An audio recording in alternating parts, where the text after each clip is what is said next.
حدثنا عبد الله بن مسلمة عن مالك عن موسى بن عقبة عن كريب مولى بن عباس عن أسامة بن زيد أنه سمع يقول دفع رسول الله صلى الله عليه وسلم من عرفة حتى إذا كان بالشعب نزل فبال ثم تبدأ ولم يسبغ الوضوء فقلت الصلاة يا رسول الله فقال الصلاة أمامك فركب فلما جاء مزدلفة نزل فتبدأ فأسبغ الوضوء ثم أقيمت الصلاة فصلى المغرب ثم أناح كل إنسان بعيره في منزله ثم أقيمت العشاء فصلى ولم يصلى بينهما.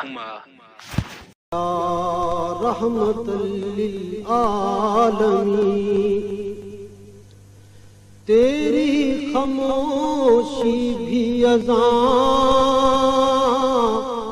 نیندیں بھی تیری رت جگے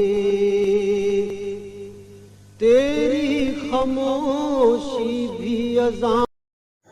رسول اللہ صلی اللہ علیہ وآلہ وسلم میدان عرفات سے واپس ہوئے.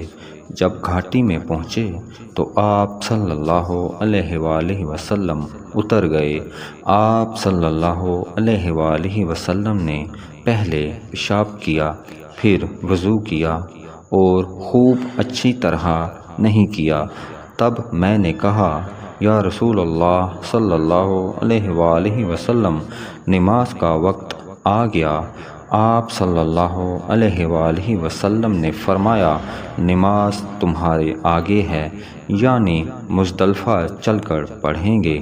جب مزدلفہ میں پہنچے تو آپ صلی اللہ علیہ وآلہ وسلم نے خوب اچھی طرح وضو کیا، پھر جماعت کھڑی کی گئی. آپ صلی اللہ علیہ وآلہ وسلم نے مغرب کی نماز پڑھی، پھر ہر شخص نے اپنے اونٹ کو اپنی جگہ بٹھلایا، پھر عشاء کی جماعت کھڑی کی گئی اور آپ صلی اللہ علیہ وآلہ وسلم نے نماز پڑھی اور ان دونوں نمازوں کے درمیان کوئی نماز نہیں پڑھی.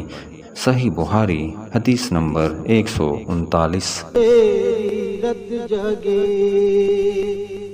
تیری حیات پاک کا ہر لمحہ پیغمبر لگے.